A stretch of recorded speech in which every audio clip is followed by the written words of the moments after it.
Good morning. You're very welcome to this morning's webinar, The Impact of Microplastics and Other Novel Environmental Exposures on Public Health.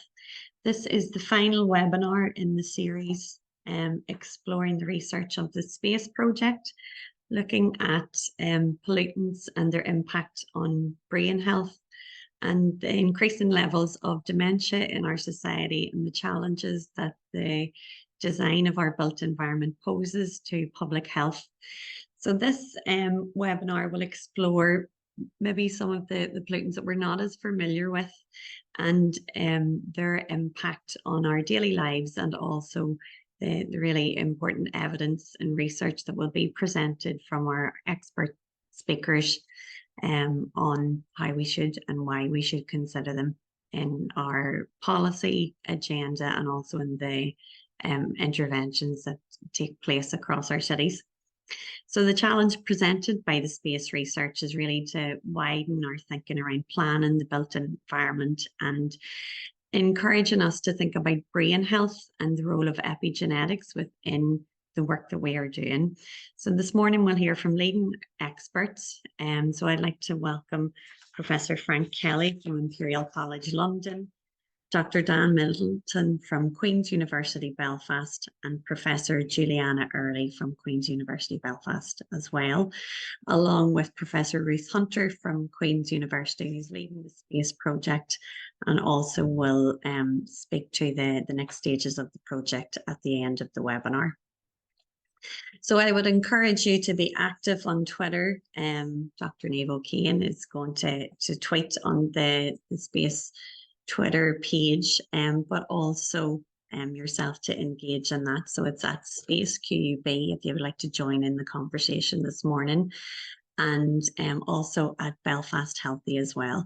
My name is Anne McCusker. I'm a Programme Manager with Belfast Healthy Cities, and I'll be your chair today and take you through proceedings. So if I could invite Professor Frank Kelly just to get ready to prepare to present his presentation, and just encourage you to enjoy the session. Thank you, Frank. Well, thank you very much, Anne, and thank you to Ruth for the kind invitation to speak on your webinar this morning. So the title of my presentation, as you can see, is Ambient Microplastics and the Potential Health Effects. And this is a relatively new area of concern. So much so that we're really at the beginning of a journey, as you'll see when I go through the presentation. But first of all, just to remind you that plastic is really, really useful. I mean, here you can see typical supermarket shelf, and all the food is contained within a plastic container or wrapped in plastic, and that's helped extend the shelf life of many, many products. So that's an obvious benefit to society and to our health. However, when we see plastic looking like this along our shorelines, then of course it's not great, is it? And this is now a common sight right across the world. So we live in a plastic world. If you think about it, all our clothes, all our furniture, all the containers that we use, they really are accumulating. And this all started just a generation ago. Mass production of plastic really only happened from the 50s onwards. And it's risen to such an extent now that plastic is I think it's the third most man-made product in the world. And that's saying something given all the other man-made products that are out there. And I think it's accumulating faster and faster each year. I think cumulatively there's more than 8 billion tons of plastic within society. So, if we go to some of countries in Asia where we're actually exporting a lot of our waste plastic, then you can see terrible scenes like this in the waterways. So this is really something which is crept up on us as a society and clearly is not sustainable at all going forward. Now, plastic is, as a consequence, it's becoming an emerging environmental issue. We hear about plastic debris in our shorelines, in the rivers, in the oceans, and the problem is that it's just continuing to accumulate. And the reason for that is it's a very, very durable material. So here you have some data in respect of the sort of lifespan of different types of materials. A styrofoam cup, you see, it's got about a 50 years lifespan in landfill. An aluminium can, 200 years. Nappies, 450 years. Plastic bottles, the same. And fishing lines, the most durable, 600 years before they would finally decompose. So that's an awful long time for a product which may be only used, you know, very temporarily or for a few minutes in some cases. So plastic is continuing to accumulate as we live our lives. So the big question here is microplastics a human health issue? Whenever I talk about microplastics, we're talking about very, very small particles of plastic, so small, in fact, that they're invisible to the naked eye. But it's these which could potentially enter our bodies and therefore maybe accumulate and therefore maybe lead to health problems down the line. So this is really the issue we're at. Like, the reason we're asking that question is because we now know that these small items of microplastics, they're present in our environment, in the soils, in the water, and in the air. Let me just show you some of the data which confirms that. So this has all been relatively recent, in the last 5 years or so. Here's a study from 2017 where this organization, or they just took water samples in different regions of the world, for example, in the USA or in Europe, and they looked for the presence of microplastics in these water samples. And you can see in every water sample from every region, there was a very high content of samples which had microplastics within the water. And of course, that's relatively worrying, because this is water, of course, which we're drinking, tap water. There also was more topical, I suppose. There was a study which reported the presence of microplastics, here primarily fibers, and here's a particle present in beer, and this is being confirmed now in a number of other studies. And of course, the plastic may be coming from various sources, but the bottom line is it's ending up in a product which we are drinking on occasion. Supermarket fish was also analysed for plastic, and it was found to be contaminated as well. There's a slight issue here as to whether the plastic was actually consumed by the fish and is present in within the fish itself, or whether it actually has been contaminated, as it were, from the plastic packaging that the fish may be in contact with. Or even, as you'll see in due course, it may actually be settling from microplastics present in the air, floating around, settling on the product. Whatever, this is a food item which will be cooked and which will be ate, and therefore presumably the microplastics will be entering a human at that point. The presence of microplastics in the air was reported back as early as 2016. This was a study that was done in Paris. What the investigators did was simply put out containers on the roof of their building, and the containers were open and they were left there for a couple of weeks. So they collected water when it rained, and they collected debris when it landed in these containers.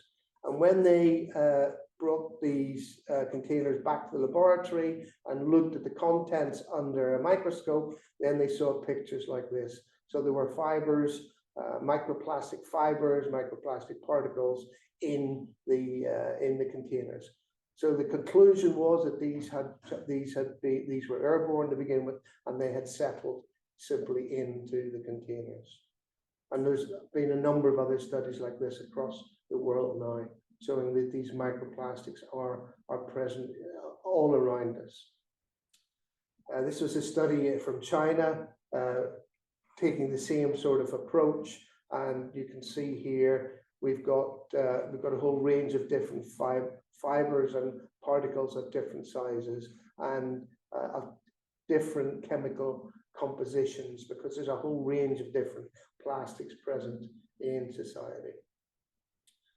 So microplastics are basically everywhere. They're in all the products that we use within the home and within our work. Most of the clothes, synthetic clothing now, contains microplastic fibers, and when we wear these clothes, when we wash these clothes, then the fibers are released from them, and they end up in the waterways, and they end up in the air that we're breathing. Now, the size of these fibers and particles is very, very important if they're going to enter our airways. So this is, for comparison, this is a picture of a human hair, generally around 60 micrometers in diameter, and the particles which we're worried about are less than 10 micrometers, called PM10, or 4 times smaller than that, PM2.5. And so therefore, these, you can just about see a human hair. You have great difficulty actually seeing these tiny particles. So the microplastics which we would worry about in the air that we're breathing are too small to see, and therefore they need very specialized techniques to be able to identify them. And because of their nature, they can be visualized by various techniques, but one of the most popular one used is called Raman spectroscopy, and I'll mention that again in a minute. So some of the things we need to understand to understand if they really are affecting our health. First of all, we need to be able to detect inhalable microplastics, these tiny ones. If they are present in the air and that size range, then what concentrations are they present in? And what's the dominant types? Because then that will allow us to investigate whether they're harmful or not. And then just general information like, do they vary by location? Is there more microplastics in the ambient air outside or present in the indoor environment, or particular types of environments? For example, gyms, we know, are potentially high microplastic concentration areas. So we started investigating this. We collected samples here with this multi-val cyclone. We collected a sample every day for a week. We had aliquots of these. We combined them, and then we made this cast of particles onto a silver foil filter, which we were able then to analyze using Raman spectroscopy. And when we did that, we were able to size the particles. Some of them, as you can see, are very large indeed, and we wouldn't be able to inhale these, but others are very small indeed. And we ended up identifying particles down to 2 microns in size. And these are clearly very inhalable if present in the air. And this is just a summary of the data that we found in one particular study. We're sampling a number of different areas here. And what we found was that by far the dominant type of microplastic identified was fibrous in nature. But overall, the number of particles, fibrous or non-fibrous, per meter square per day is very high indeed. So there's lots of them in the air, even though we can't see them. And what we were able to do was to end up calculating the deposition of these fibers, and on average we saw around 700 microplastic fibers depositing across every square meter of the city every day. And that means that, and these are the types, sorry, that predominate.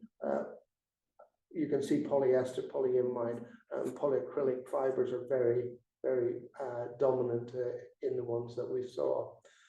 And when we actually then analysed the city of London, we find that over the city itself, there's more than 2 billion microplastic particles settling every day. So they are everywhere, and they are in the size range, which means they're inhalable, so they will enter our body. So where are they coming from? Well, lots of different sources, but outside, we now know that even though we've managed to curb tailpipe emissions a lot from vehicles with lots of good regulation, we find now that tires, which used to be rubber, are now 55% plastic.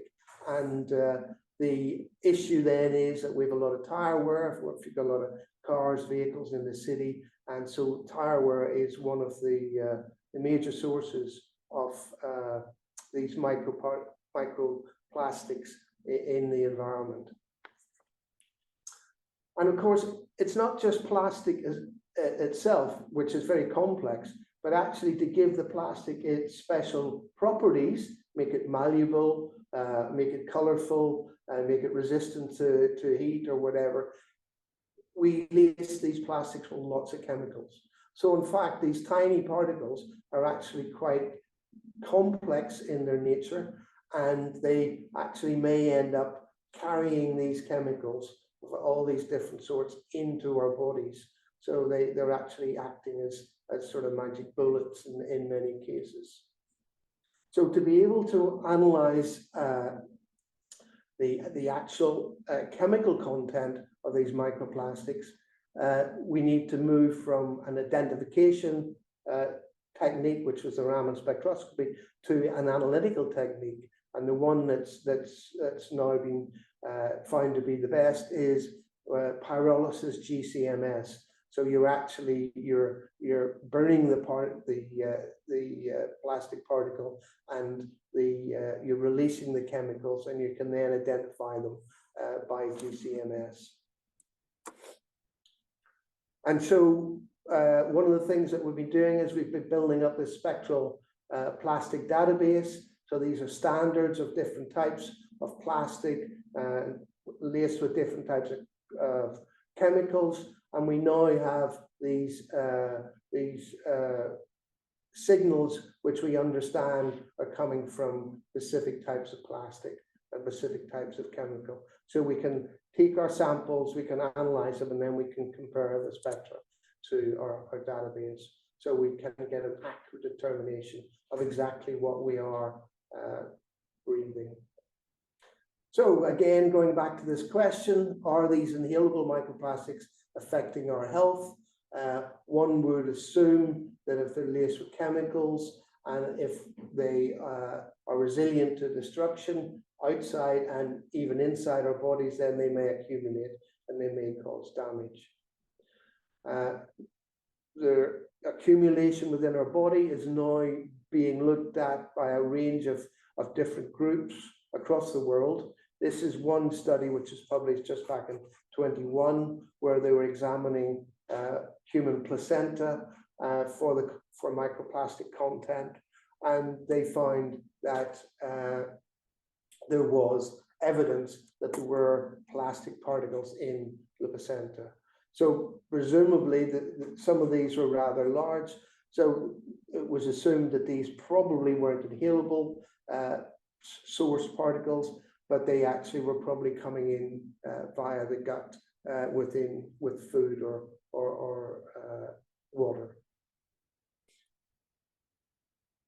So why do we wonder whether they're causing harm or not? Well, there is a history that there is a condition called flock worker's lung, and this is when people used to use wool, natural wool, which when they worked with it produced fibers, which ended up entering their lungs and leading to an exposure which led to basically fibrotic buildup within the bronchi. And the National Institute for Occupational Safety and Health in the US have reported on this occupational exposure of flock-associated dust. And people who have this condition end up with this persistent dry cough. They have a shortness of breath, indicating that their airways are blocked to a certain extent with the fibrotic tissue, and they can end up having chest pain. And quite often this is paralleled with an infection occurring in the airways, because the mucus is building up and not able to escape, and infectious material then will populate that mucus and lead to infection. And then there's a result of that, then the natural body's immune system the inflammatory cells will come in and try and solve the issue, but you'll end up getting this inflammation build up around the bronchi. And that condition, occupational condition, is called flock or worker's lung. So if microplastics can do the same damage, as it were, to the airways, then there is every chance that this is going to have ongoing health effects in the population going forward.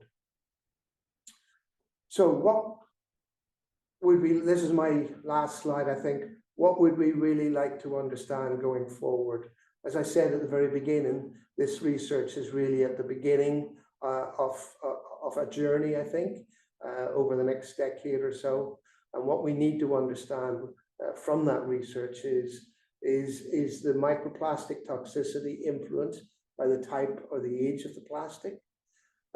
If so, what are the most toxic combinations? Because those are the ones that we need to remove from the system as quickly as possible.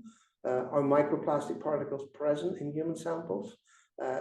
We can do non-invasive studies to address these questions, such as using nasal lavage or induced sputum, etc., to find if they are actually in the air that we're breathing. And then how does exposure to microplastic particles influence their presence? Do they bioaccumulate? That's probably the most worrying thing.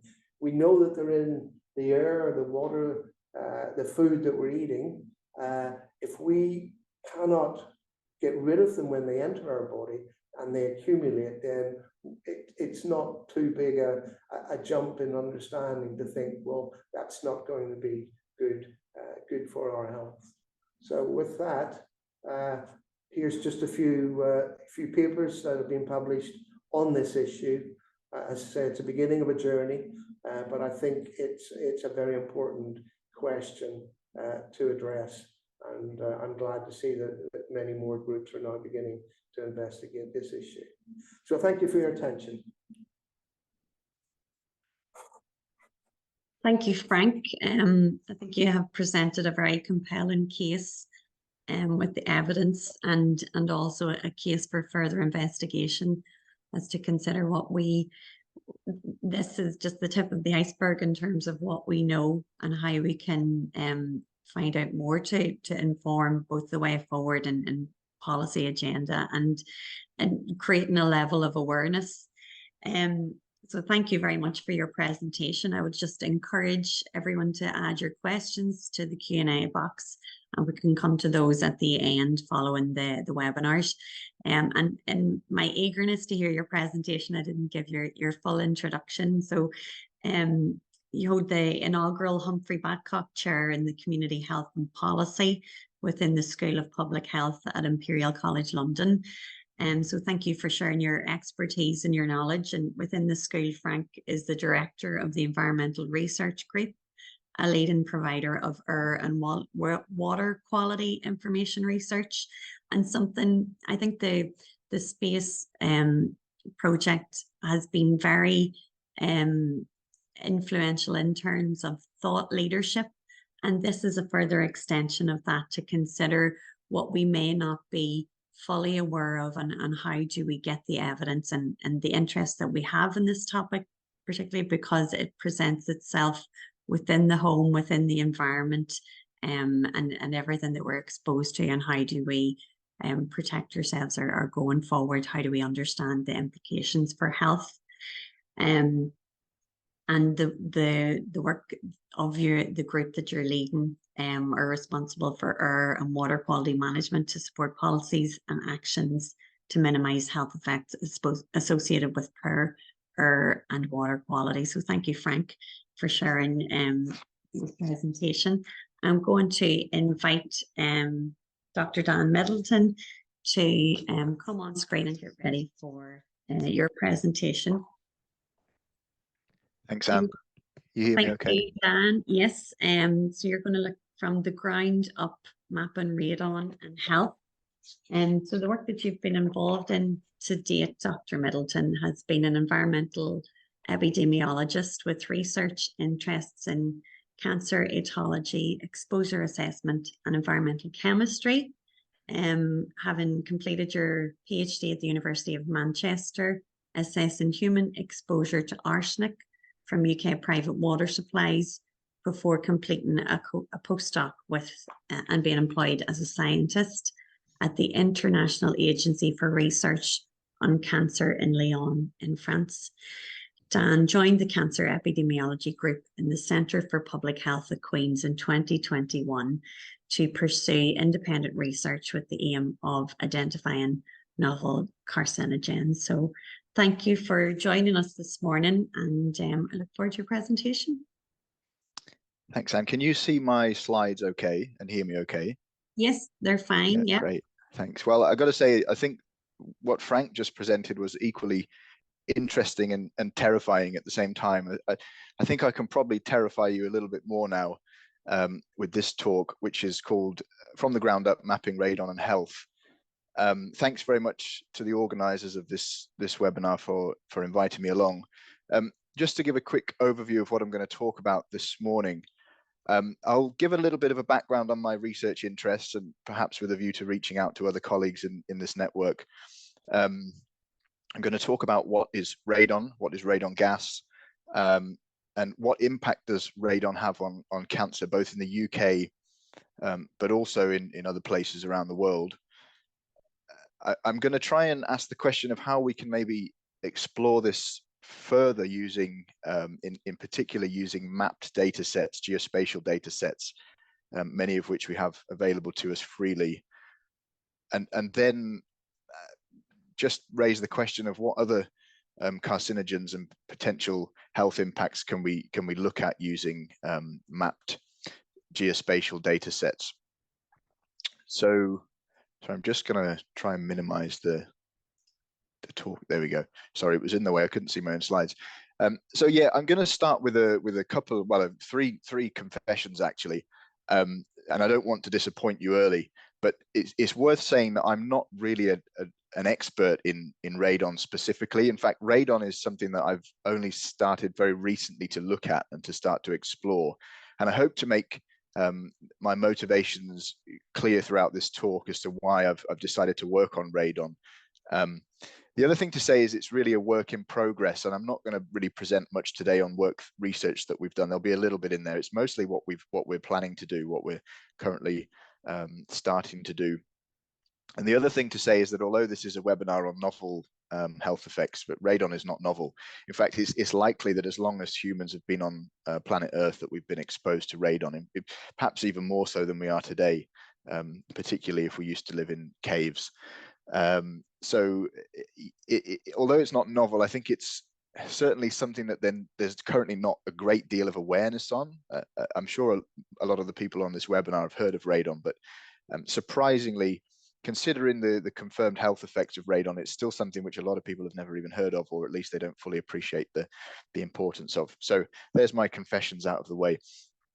Just a quick bit about me. I know Anne's given a very nice introduction already, so I'll whiz through this. So my background is actually I did my undergraduate in environmental science, which was a very broad topic, which allowed me to kind of choose what I wanted to go into next.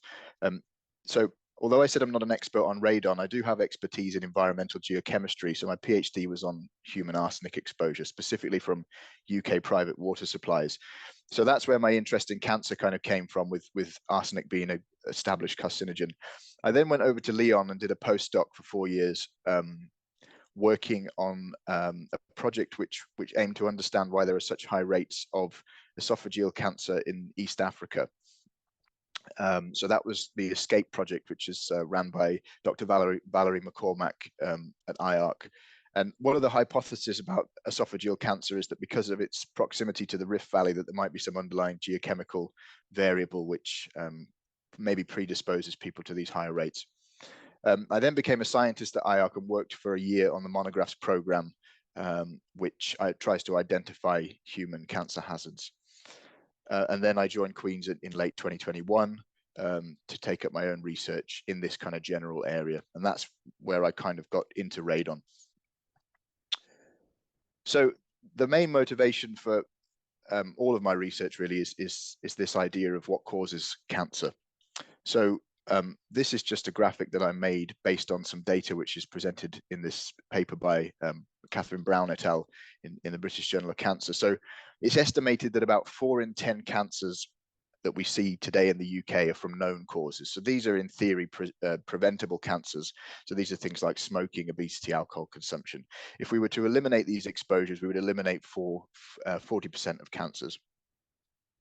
We can then estimate that about another 10% are from genetic predispositions, so things like inherited mutations that predispose us to cancer, and another 10% from just purely bad luck, random replication errors when our DNA copies during cell division. So that leaves another 4 in 10 cancers that we really can't explain, but we can hypothesize that these are due to extrinsic factors that if we knew what they were, then like the other 4 in 10 known causes, then we could prevent them. And it's these 4 in 10 mystery cancers that I'm really interested in trying to solve, at least throughout my career, or make a contribution to solving, to understanding what causes these cancers, these ones that we really don't have any explanation for. And another thing that really interests me is we see some very very kind of bizarre spatial variations in cancer rates. So this is just to go back to the esophageal cancer. So these are rates of esophageal cancer in Africa, and you can see that in red there, all of East Africa pops out as being very high incidence, and it's practically non-existent in West Africa. But there aren't major differences in cultures or populations. There are some obvious differences, but in terms of exposures, there aren't any huge differences that stick out as to why there should be such high rates in the East and such low rates in the West, at least when we look at the traditional risk factors for this disease. And this is just to show how rates vary across Ireland and Northern Ireland as well. So we do see some obvious patterns there of high incidence. So this was a commentary that I put out a few years ago with some colleagues as a way to try and propose an answer to why rates might vary so much in certain places. And one thing that we know varies spatially is geochemistry. So we're exposed to geochemistry in a variety of ways: groundwater, we grow crops in soil which has variable concentrations of different potentially harmful elements, but also essential micronutrients. So it was really to try and generate some discussion on how we can collaborate both between epidemiologists and geochemists to try and explore the problem of, is geochemistry driving cancer rates? So that's where radon comes in, because this is something that we know is geochemically mediated, and we know that it causes cancer. So when we're exploring this question of geochemistry and cancer, radon is really quite an obvious starting point, and it's one of the main motivations for me for working on this particular carcinogen. So to understand radon, we need to look at this decay chain of uranium. So this is known as the uranium series or the radium series. And just to point out a couple of points already on this series. So radon is generated from the radioactive decay of uranium. So uranium is the starting point, and uranium decays through this series of radioactive isotopes. And eventually it decays into radon, and each of these isotopes have what we call a half-life. So that's the period of time that it takes for half of the radioisotope to decay. So it's actually the distribution of uranium in soils which is driving the distribution of radon gas exposure. There are a number of variables that can affect that, such as soil permeability and also building type. So So this part of the chain all the way along to radon occurs underground. So uranium is in bedrock, it decays into radon, and it's the radon gas which is a colorless, odorless, noble gas which can leak through the bedrock, out through the soil, and into homes. But it's not the radon that really causes the cancer. It's these short-lived progeny of radon, these radioactive progeny. So these adhere to dust particles. These dust particles are inhaled, and then they continue to decay on that chain until they reach a stable isotope. And as they decay, they release alpha and beta and gamma radiation, which essentially irradiates the lungs from within, damages the DNA, and ultimately causes cancer. So radon can get into the home through a variety of ways. It can be in the groundwater, and it can obviously be piped into our homes if we're reliant on groundwater. But it can leak up through the rocks and into cellars, through cracks in building joints, around pipes, through floorboards. There are a variety of ways that it can leak into a building, and the type of building can affect the concentration of radon in indoor air. So if you have a building with a cellar, if it's an old building, then your building is more at risk if you live in a radon risk area. So new buildings now that are on zones with high radon, they have to have a membrane put in, essentially a big plastic sheet underneath the foundations, which prevents the radon from leaking into the building. But if it's an old building on one of these high risk areas, then there are a number of solutions to try and solve the problem of radon. And typically a giant exhaust system is fitted with fans and vents, which has the aim of sucking the radon out of the foundations of the building or before it gets inside. So, but that can be quite expensive to retrofit. So the evidence that we currently have on radon and cancer, so it is radon 222. There are other isotopes of radon, but about 80% of exposure is from radon 222. And this is the one which has been classified as a group 1 carcinogen. So radon 222 and its decay products or daughters is group 1 carcinogenic to humans. And it's classified by the International Agency for Research on Cancer in this monograph here, which was published in 1988. So we've known about this for a long time. The weight of evidence in this evaluation came from studies of miners and lung cancer. They had much higher exposures to radon than residential exposures because they were going into the mines and obviously disturbing the bedrock, and they're in a confined space. So the exposures to radon gas are much higher. So radon is estimated to be the second most substantial cause of lung cancer after smoking. Smoking, obviously, the main cause of lung cancer. So it's the biggest cause of lung cancer in non-smokers, and we know that a lot of non-smokers do get lung cancer. So it's estimated to be responsible for somewhere between 3 and 15% of lung cancers. And in the UK, that leads to an estimate of 1,100 lung cancer cases from radon per year. And I'll talk a bit more about that estimate in the next few slides. So just to show this chart here, which is from the UK HSA report on radon. If you just look at these other causes of premature deaths in the UK, it supposedly is ranked higher than drink driving. Probably about 30% of what are caused by road accidents. So the estimate is that it's a substantial cause of premature death. So where do we get these estimates from? Where does this number 1,100 lung cancer cases come from? Well, it's mostly from this pooling study, which was done on European case control studies. So if you look at the forest plot on the right-hand side, you can see that for each of these studies, we have a percentage increased risk per 100 becquerels per meter cubed. And then this gives us a pooled estimate, which is shown at the bottom of this plot. But only one of these studies actually came from the UK. That was a case control study done in Southwest England. But it contributes to this pooled estimate, and we see that how that relative risk increases per unit of measured radon in becquerels per meter cubed in the chart on the top left. So that's a really neat study. It took into account only residential exposures in Europe. So it was cases and controls, and they measured radon in the households of all the lung cancer cases in a group of healthy controls, and then calculated the odds ratio of lung cancer. And then what happens is these estimates are then applied to the spatial distribution of radon within the UK. And we have very good estimates of this now because there's a huge radon atlas which is available for the UK. That was done by the British Geological Survey commissioned by what used to be Public Health England, now UKHSA. So you can read all about that map and what that tells you. There's the same has been done for the Republic of Ireland as well. So in the UK and Ireland, we've very, very detailed, freely available spatial information on radon risk.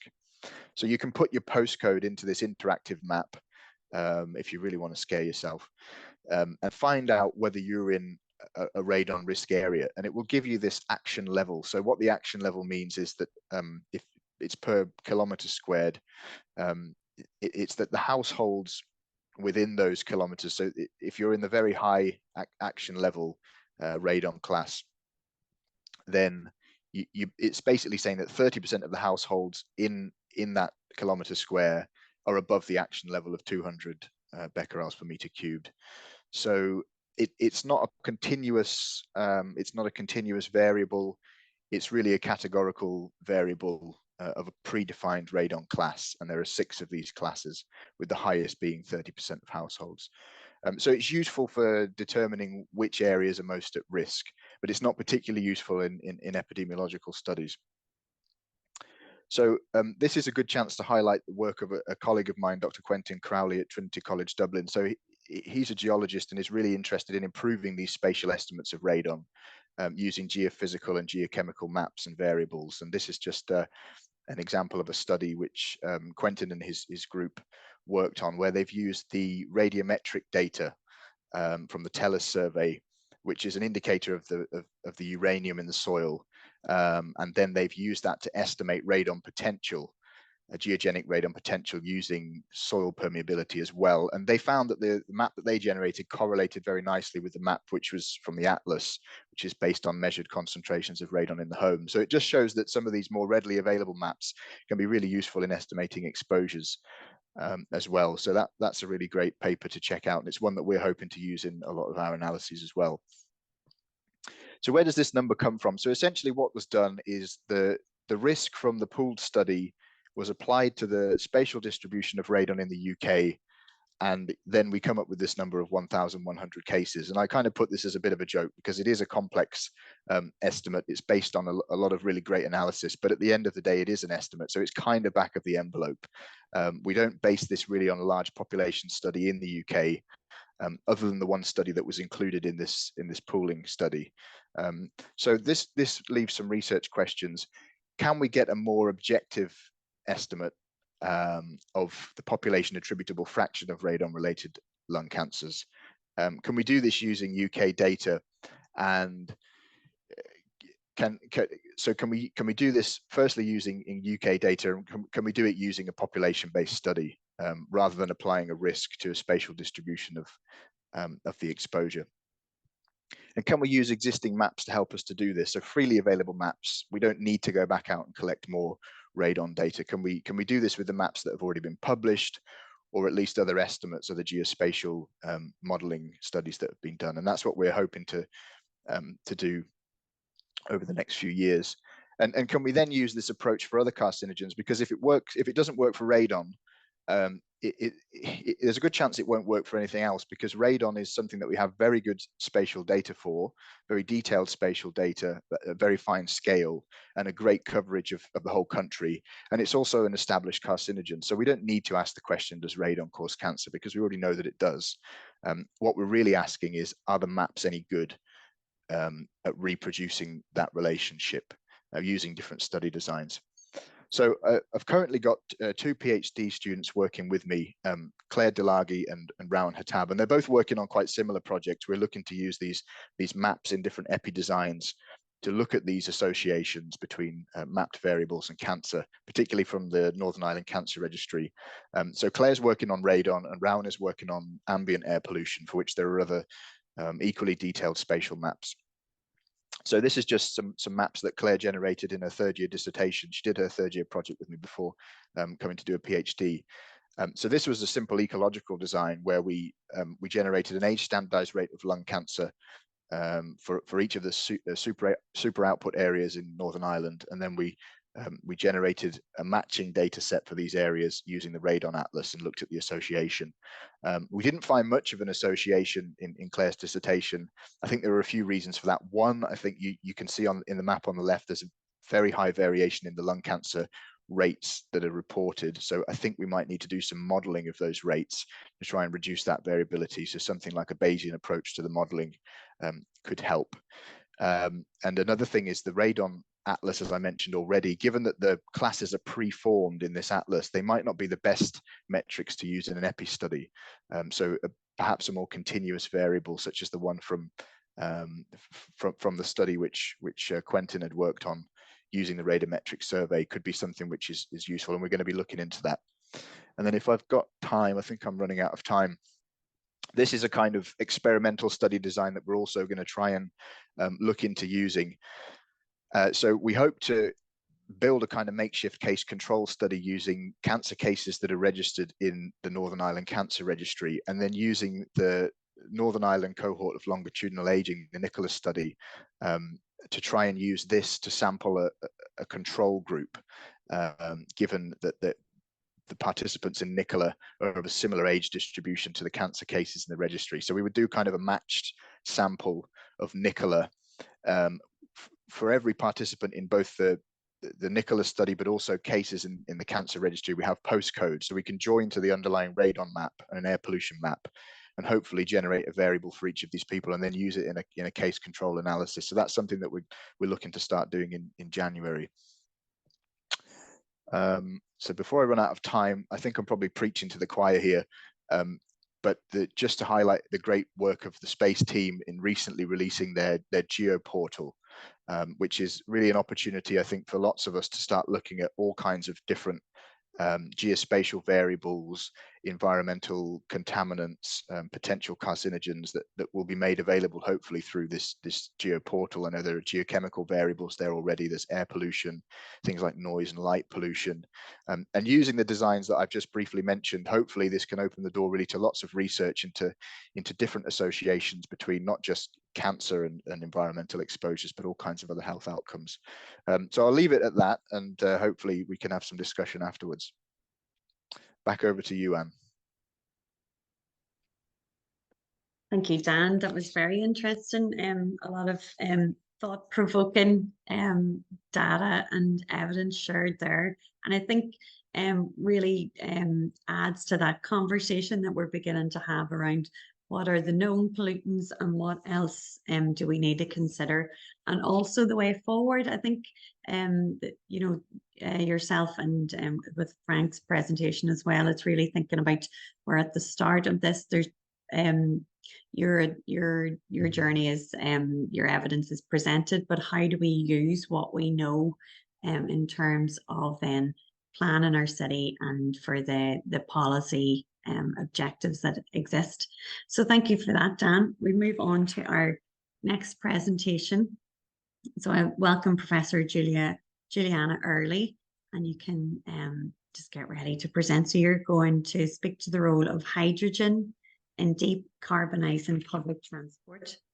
So Juliana Early is a professor in the School of Mechanical and Aerospace Engineering, director of the Wright Technology and Research Centre, and a head of school, with over 90 authored and co-authored research publications.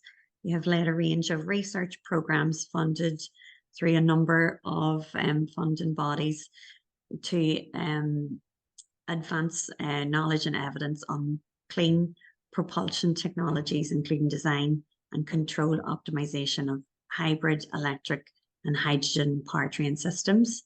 So we welcome your presentation today. Thank you.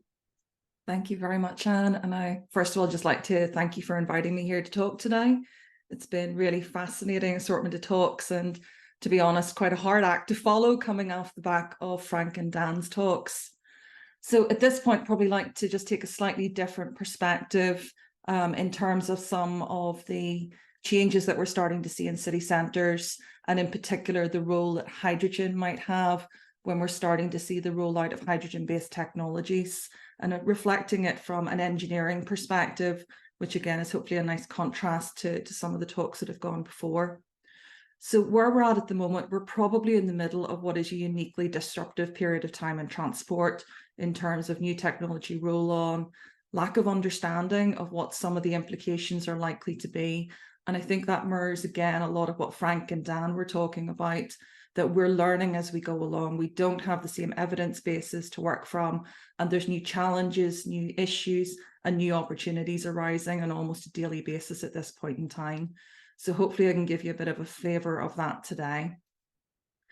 So this is a bit of a strange diagram to be starting on, particularly off the back of maybe some of the more complex geographic data in the previous presentation. But I think it's really just to emphasize, everyone assumes that hydrogen and transport is something that's new, revolutionary, and only coming out into the marketplace today. But if we were to go back to 1807, there was a patent filed for what was a pioneering new invention called the Derivas engine, which was a concept that was first integrated into what was the first wheeled vehicle to be powered by an internal combustion engine back in 1808. The fuel for this vehicle wasn't petrol or diesel, it was hydrogen. So it's interesting that there really is nothing new in the world. It sometimes just takes us time for us to get to a position where we can exploit this properly. And we're pretty much at the stage now where 200 years later, we're back looking at the solution as part of our drive towards global decarbonisation. There's a very clear message across the sector at this point in time. Hydrogen is going to have a central place in our future. It's going to enable our faster and hopefully more affordable transition to a zero-emission economy, but that isn't going to be without its challenges. Achieving its full potential in our city centres is going to require us to be able to scale up hydrogen production, expand the range of applications so we can drive its cost point down, and create a virtuous circle of demand and supply where we can start to kind of ensure that we've got a full hydrogen economy starting to build up for our cities. When I started doing the preparation for this talk today, I did think this could be a very quick talk, particularly if we're looking at the impact on public health. You know, the big sound bites are that our transition to hydrogen is removing hydrocarbon-based fuels, reducing reliance on petrol and diesel. Therefore, we've removed all the undesirable tailpipe emissions and we've replaced them with water. Job done. This transition, however, is going to be an awful lot more complicated, and it is going to require a lot of connected policy and collaboration between businesses and civic organisations to do this right. So I'm going to talk a little bit, maybe not so much about some of the direct health risks, but some of the indirect health risks and some of the potential solutions and ways forward. And as I said, this is very much a learning journey for us at the moment. While we started down the road of trying to address the tailpipe carbon dioxide, nitrous oxides, it doesn't mean that all of the emissions have been dealt with, and we're starting to see growing awareness of the impact of some of the others as well. And I think it's kind of particularly interesting that Frank picked up the issue with the tyre and the tyre wear in his first presentation. Issues like particulate matter, the impact of PM 2.5 and 10 on public health, the issues associated with tyre wear, brake wear are starting to become increasingly prevalent now that we've transitioned away from the increased focus, or the probably dominating focus, on the carbon dioxide, methane and nitrous oxide emissions. So in terms of the why hydrogen is a solution at all, you know, first of all, as I said, it was identified 200 years ago as being potentially a really good thing in the transport sector. But there are a lot of other reasons why we would want to transition to hydrogen, which are not just limited to the potential health and environmental benefits. So kilogram for kilogram, hydrogen has almost 3 times as much energy as the common fossil fuels as we use today. That in itself is probably reason enough to start to really want to look at this as an alternative fuel source. The other, obviously, zero emission technology, which is gaining traction and huge prevalence in the sector, is the battery electric, normally powered with lithium-ion batteries. They have a specific energy roughly of 170 to 200 watt hours per kilogram. If we compare that to hydrogen, it has approximately 40,000 watt hours per kilogram. So we're really going to get 236 times as much energy per kilogram using hydrogen as we would from the lithium-ion batteries. So there's an awful lot in terms of the case study for why we would want to do it. It has health benefits, it has energy benefits. So if there is kind of a question as to why is it not the dominant energy source on our roads today? And that really comes down to the supply of it. So despite being the most abundant element in the universe, hydrogen is usually found stored in water, in hydrocarbons such as methane or other organic matter. And we're really reliant on methods of extraction of these compounds, which can be highly energy intensive. And this is why introducing hydrogen into our transport system has been really challenging. and is actually the source of many of the indirect health impacts that we're going to see going forward until we overcome those challenges. So globally, we're producing about 70 million metric tons of hydrogen each year. And the majority of this production is through processes such as steam reforming or coal gasification. The global hydrogen demand is currently being forecast to rise by about 44% through to 2050 through things like the transformations that we're seeing in the transport domain, other end users starting to come in like home heating and other hydrogen end use cases. At this point in time, we're only really on a trajectory to meet 18% of that forecasted increase in demand. So there is a huge scale up needed in the production industry if this is going to be our clean energy solution. We're also really, really heavily reliant on carbon intensive production methods. And this is going to need to change as it's eroding the advantages of using clean fuel if we're producing it using highly carbon intensive processes. And it's these production processes that are really the main source of the indirect health impacts and some of the things that maybe aren't as widely discussed in the media when we talk about these transformations and moves across to zero emissions.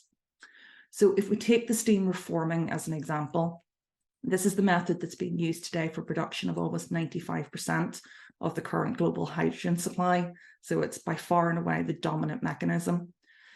What I'm going to give is a highly simplified overview of the process. We're not going to turn this into a chemistry lesson, but in the first step, we have methane in the natural gas, which is reacting with steam under pressure in the presence of some sort of catalyst, and it's producing hydrogen, carbon monoxide, and carbon dioxide.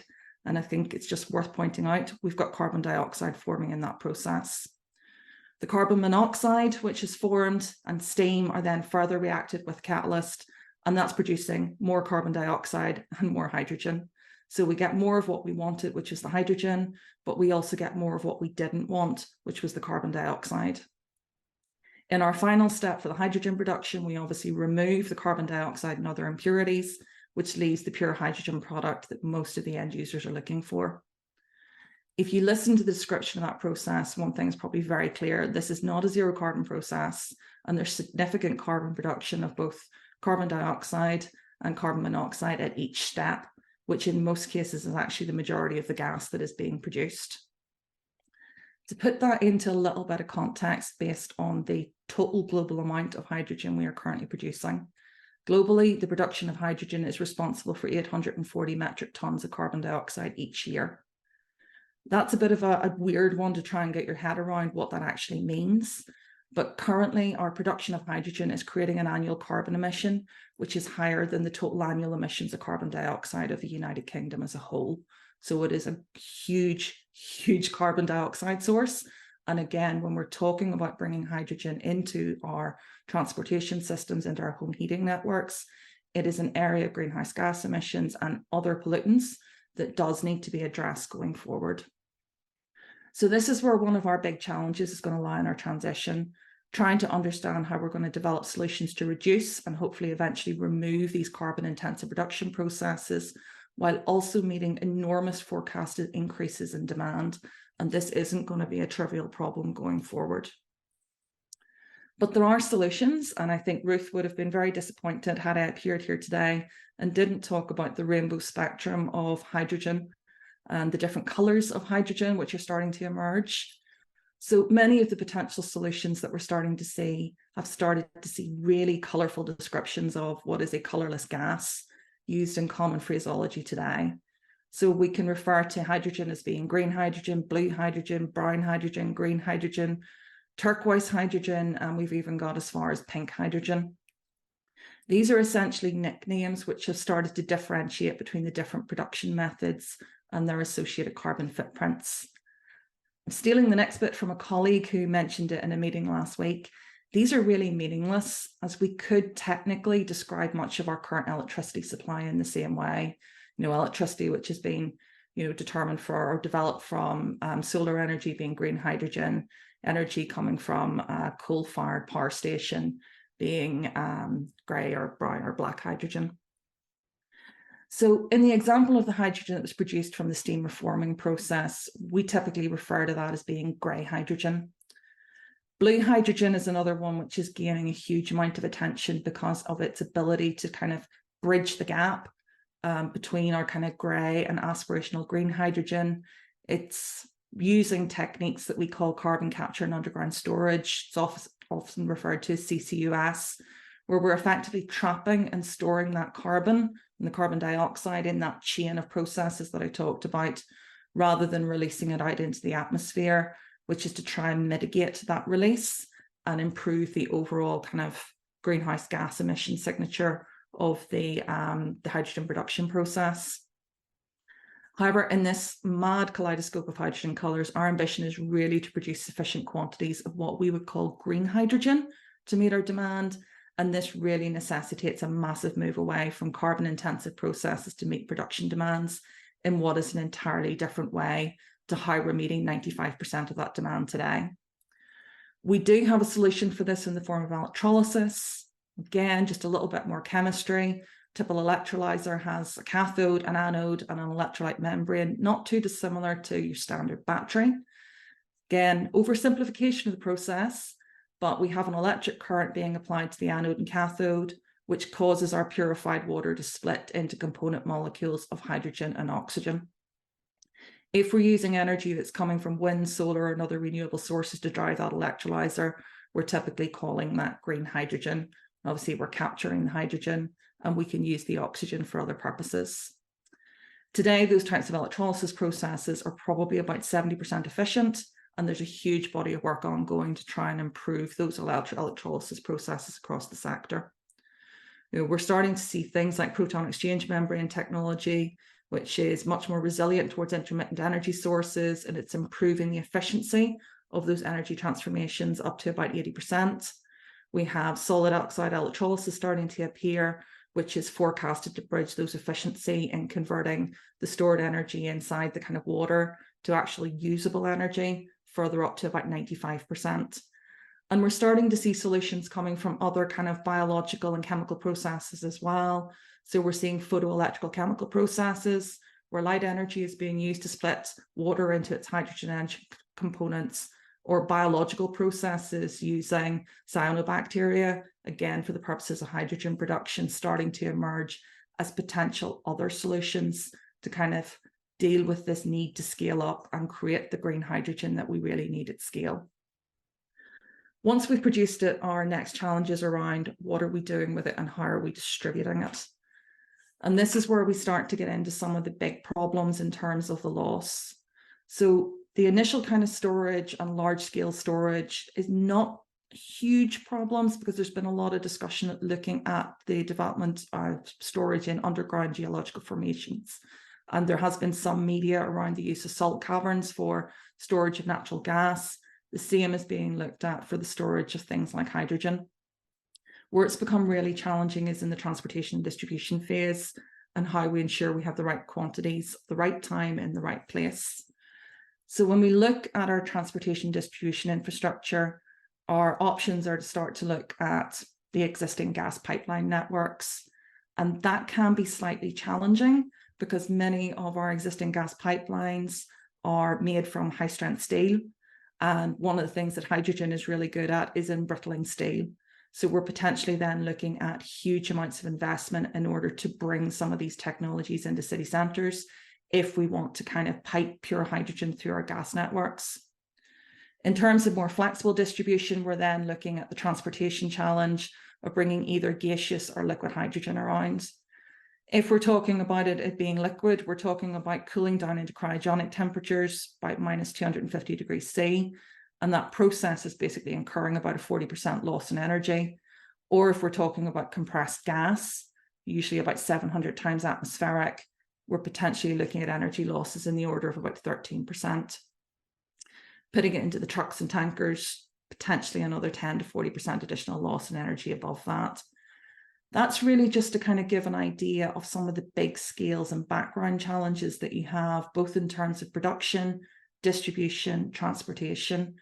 And what that means is that we potentially have huge losses. So we need to be generating even more of this to meet city centre demands.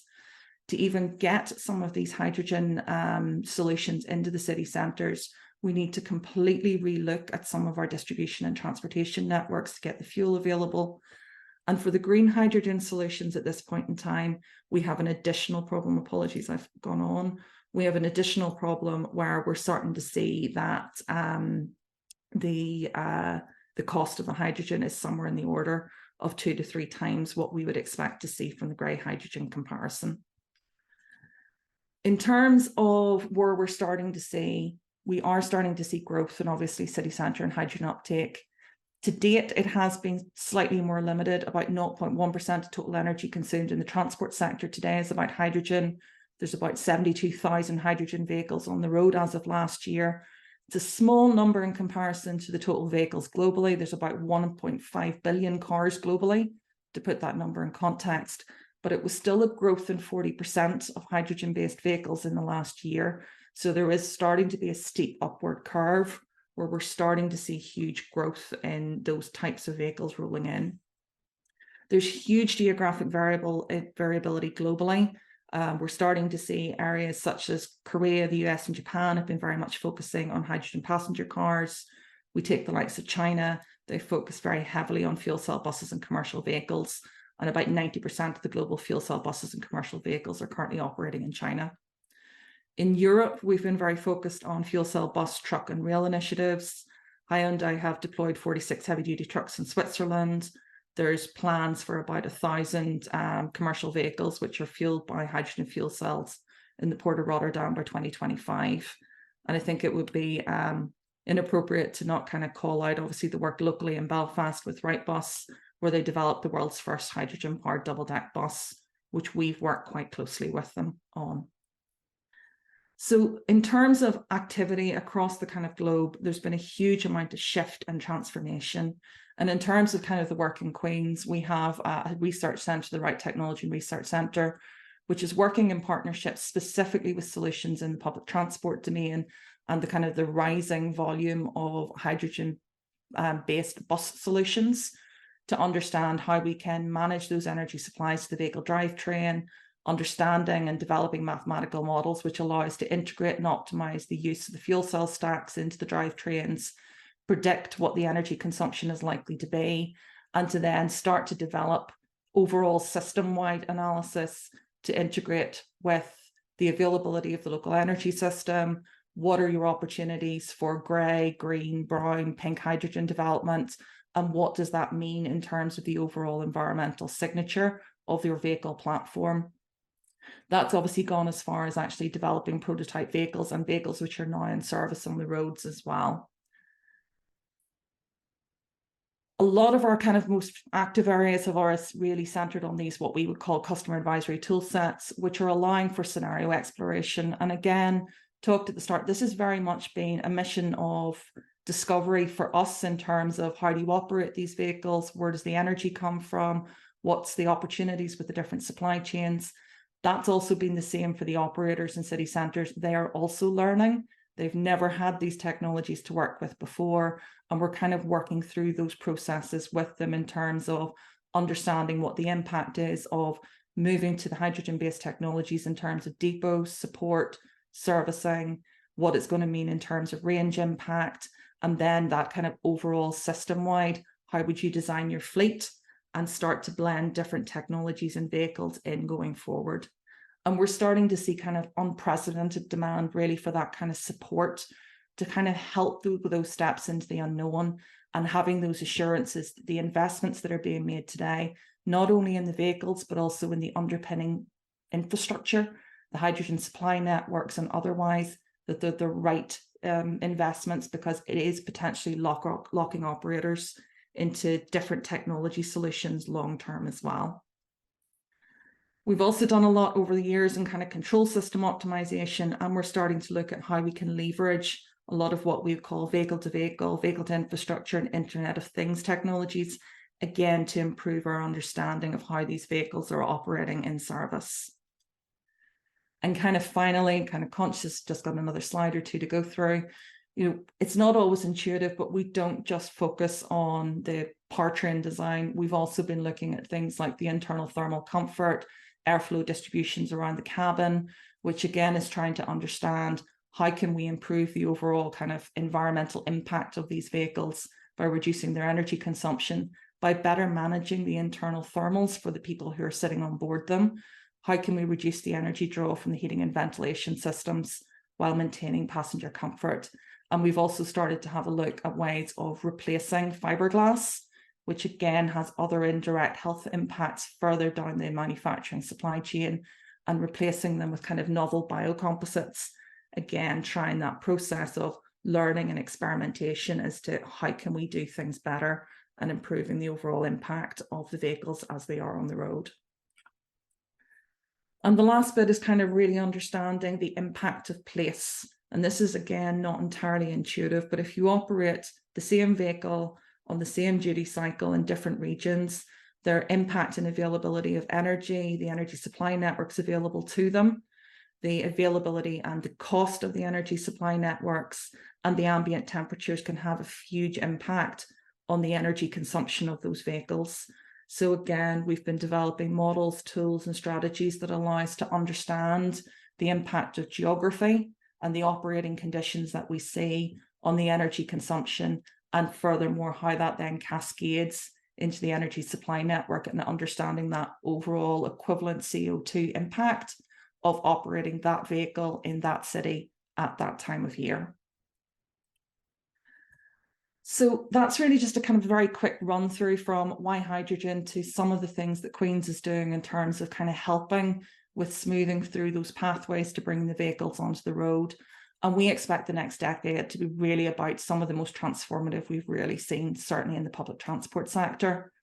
We're starting to see the establishment of a really strong hydrogen economy, and it's really within reaching distance to see this kind of full integrated system in place.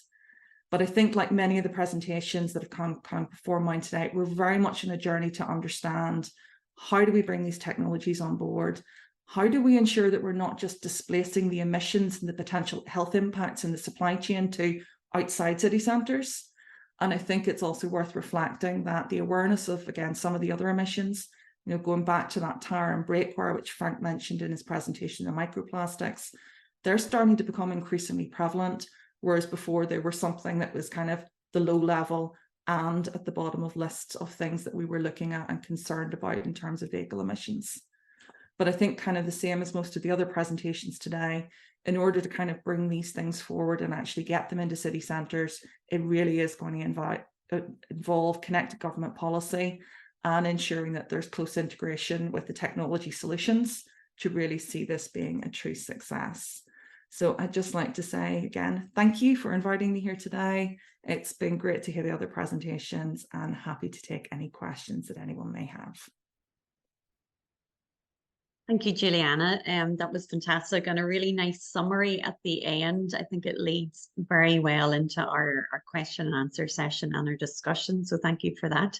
And thank you for your presentation. Very thought-provoking, and certainly allowing us to explore further the impact and the potential of hydrogen and what it means both in technology and transport, but also the opportunities, the policy priorities for Belfast in terms of housing and transport, and ensuring that we leave no one behind, so that the benefits of these emerging technologies and the way that they'll shape how we travel and how we live in our cities and across our region can be experienced equally by all. So I'll invite all the speakers to come back just for the question and answer and discussion. And Ruth, if you'd also like to join us as well. So thank you all for your presentations, and I think they linked very well together in terms of exploring further information and evidence presented around emerging and novel exposures and how we can best understand them. We have a few questions. I suppose one that I would like to pose first of all is, and it's kind of the summary that Juliana tied up at the end very well. So we're looking at how this affects both. I think you very well presented the benefits through your presentations, but also now those emerging implications and how do we mitigate against them. And it will take a whole system working together and the challenges of that, and very much presenting the impact on health. As part of the Healthy Cities Network, we attended our annual conference in Utrecht last week, and we had a very powerful presentation from Rosamond Adu Casey Deborah, who is Ella's mum, and she certainly included the work, Frank, that you have been doing and to develop and get into legislation Ella's Law, which was a really powerful reminder of the impact of exposures to pollutants on our health. And it ultimately, I suppose Ella was the first person, the first child in the UK to have air pollution registered as her cause of death. So that's ultimately what we're thinking about. I know Dan was keen to scare us into what are the implications, but I suppose the question that I would pose then for the audience, how can our participants use this information, and given the unique role that cities play in influencing health, what are the opportunities and the challenges? And that's both within what you have explored in terms of the policy priorities, housing in our city centre, public transport, active travel, reducing car dependency, all within that climate lens and cost of living. So if you have one key takeaway or one, I suppose, piece of advice on how this can be used by our audience, who are both policymakers, academics, and workers across the community and voluntary sector as well, what would that be? So I'll go first of all to you, Frank, if that's okay. I'll take you in order. Well, thanks, Anne. So obviously I work in London. The team here has been measuring air quality for the last 30 years. We had our 30th anniversary celebration. And during that time, the data that we've managed to produce has underpinned a number of changes which I think have led to direct health benefits to people who live and work in London. And that has been totally around public transport regulation. So in 2003, the city introduced a congestion charging scheme, which was aimed at reducing the number of vehicles coming into the city and encouraging more use of public transport. In 2008, that was followed by the low emission zone, and that was to disencourage the movement of the most polluting vehicles into the center of the city. It was relatively weak, and it was realized that it was not achieving the aim, which was to decrease air pollution in London. So it was upgraded to the ultra low emission zone in 2018. And as you probably know, that is now right across Greater London. And so 9 million people in London are breathing, air of better quality, which is, benefiting their health. And I think what we've seen is, again, it's a good example of a university working with this city administration, providing them with the data which lets them, develop good policy. And I just think city and city regulation, where most people now live and increasingly will do, that is where we're going to see most of the benefits happening, in the next X number of decades. Thank you. Yeah, very, very much. And the call for that evidence-based policy making is very loud. So it absolutely contributes. And when you can see the development and influence in policy, and ultimately then creating the conditions where people can live in environments that protect or support their health, that's the ultimate goal of working together. I'll move on to Dan, if you've one key takeaway or I suppose a source of information for the audience. Yeah, I think, well, one thing I do want to highlight is that one of the big challenges that I faced trying to work with, particularly with mapped data in the past, is that we're kind of in a luxury position that we have so much data available to us now. You hear people talk about this era of big data, and a lot of work goes into generating these maps. A lot of resources goes into generating them, and yet often they're created with one specific purpose or one specific goal in mind. Whereas I think they could be used for a number of different purposes, and often it's simple enough.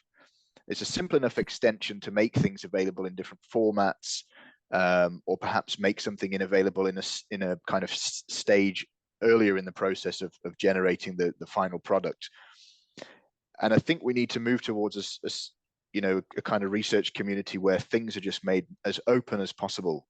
So if you're working on a geospatial project and you're making a map, don't just publish it in the final format that your particular purpose is for, but make it available in all kinds of. I know that can be difficult, and there are certain obviously GDPR rules that we have to follow, but it's one of the things that frustrates me sometimes. I see a map and I think that would be brilliant to use in our study. And then you get into it, you download it, and it's just not quite what you need. But you know that what you need exists somewhere, and then it can take you months and months and months to get access to it. So that's probably my key take home. Thank you. And Juliana, if I could just invite you. Thank you.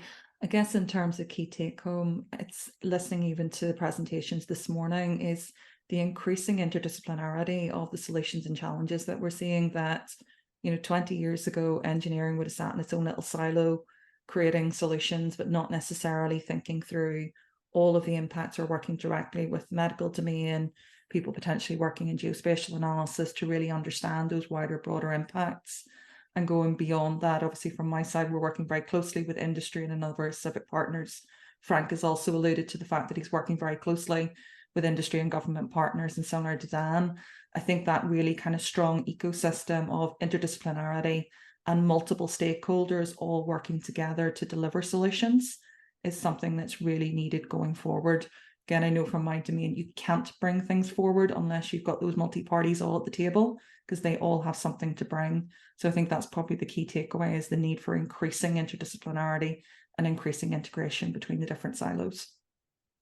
Great, thank you. And I think that leads very nicely on to Ruth next. So I think with all of the information that is presented today and over the seminar series, the interest in space and what has been produced through space has really added to the knowledge and evidence that can support policy making.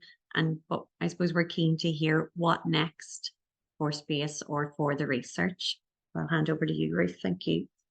Yeah, thanks, Anne. And yeah, I would say something similar to what Juliana just said, is that need to kind of work together. We've probably only fairly recently started discussions, and it's clear these big changes are happening as we move towards net zero. And from a public health perspective, I think it's important that we're working with the likes of Juliana and others to really understand what the public health impacts of these changes will be. Certainly the changes that we're going to see in our transport sectors is one that we've talked about in detail today. And Frank's work, as Frank said, we're only just getting started, I think, with microplastics and what impact that has in terms of health. And Frank, I'd be keen to chat further in terms of what we can do to help support that research going forward and help accelerate that, because it's kind of a whole other new set of tools and measurements that we need to really start to understand that. I'm just going to finish just with a few slides just to point to some different resources that we have from space. And hopefully you can see this okay. And then I'll hand back to Anne just to finish up. So first of all, I'd just like to thank Anne in particular for hosting the webinar series with this autumn with Belfast Healthy Cities. It's been fantastic, and thanks, Anne, for all your support and help with putting this together, and also for chairing the various sessions as well. We've over the last few years, we've been putting together different resources which we hope you find kind of helpful, and thanks to Dan for highlighting some earlier. So I just wanted to highlight the geoportal that we put together, and we will continue to add to this. So this was with a partnership with OSNI, with Land and Property Services, where we've essentially collated over 80 different data sets of all different environmental sources across Northern Ireland. I think, Dan, the radon maps are in there as well, and hopefully we'll have some hydrogen and microplastics data to add to in the coming months as well. So just wanted to highlight that that's a resource there. It's completely open access, and say we've spent 2 years trying to collate data from all sorts of different sources, and so we've wanted to put it together here to make it a resource that others can use. If you're interested in doing work in any kind of area of environment and health, please feel free to get in touch with us. And if there's data that you have or data that you think would be useful to add to the GeoPortal, please let us know. As I say, we'll continue to update it as new data is released, and also as different interests come to the fore in terms of what we might want to look at. We also have the video series that was mentioned before back in June, and again, this is just trying to raise awareness about some of the different environmental impacts on health, with a particular focus on brain health and cognitive health. So some of the pollutants and exposures we look at here: air and soil pollution, light and noise pollution, green and blue spaces, urban planning, planetary health and climate change, and we'll continue to add to those as well. Around some of the discussions we've heard today. We've put these fact sheets again together to help raise awareness, and just have or at least start the discussion on how these different environmental exposures can impact our health, and really what we can do about it to improve where we live. So we've got a range of fact sheets, and please feel free to use this in your teaching and research and other policy making, etc. And we've a new one we've just released on epigenetics, which starts to explore how physiologically these different environmental exposures can impact our health as well. These are all available on this website. And then just to finish, these different webinars, I think this is our third in the series, and we're thinking about some others to do in the new year. So these are all have been recorded, and they're available on Belfast Healthy Cities website, and we'll also have them on the Space website as well, that you can go back and take a look at.